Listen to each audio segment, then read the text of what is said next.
Hello বন্ধুরা, welcome to Chaitali's kitchen. আমি চৈতালি আবার চলে এলাম তোমাদের জন্য একটা নতুন রেসিপি নিয়ে, দহি তড়কা রেসিপি। তো দেখে নাও, প্রথমেই ফ্রাইং প্যান বসিয়ে দিয়েছি, সাদা তেল দিয়ে দিলাম, গরম হয়ে গেলে 1 টেবিল চামচ বাটার দিয়ে দিলাম। তোমরা চাইলে এটা দেশি ঘিয়েও করতে পারো।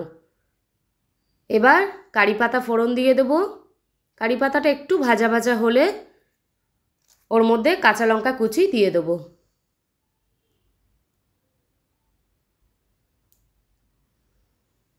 তো দেখো বন্ধুরা, এবার কাঁচা লঙ্কা কুচিগুলোও দিয়ে দিলাম। এটাকেও একটু ফ্রাই করে নিয়ে রসুন কুচি দিয়ে দেবো।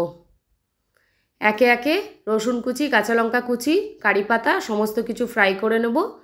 নিয়ে এবার ঝিরিঝিরি করে কেটে রেখেছি পেঁয়াজটাকেও দিয়ে দিলাম। দিয়ে সব কিছু একসাথে ফ্রাই করে নেব।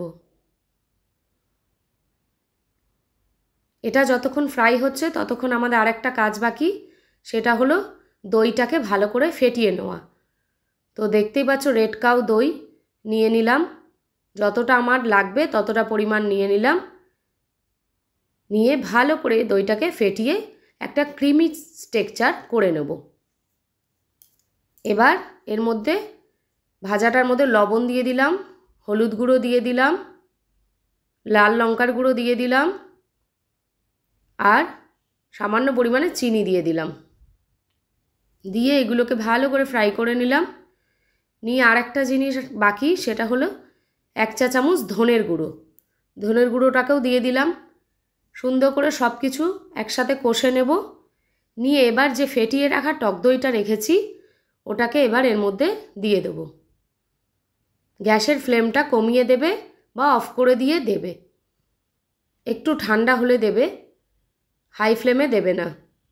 দিয়ে ভালো করে নেড়েচেড়ে কিছুক্ষণ কষিয়ে নামিয়ে ফেলব। দেখতেই পাচ্ছ আমি গ্যাসের ফ্লেমটা একদম 0 করে দিয়েছি।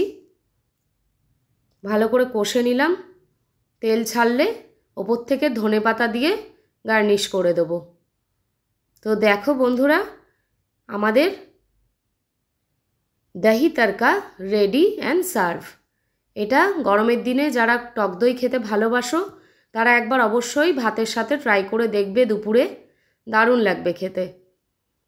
তো বন্ধুরা, আমার রেসিপিটি যদি ভালো লাগে তো like, comment, share and subscribe করে পাশে থেকো। ভালো থেকো বন্ধুরা।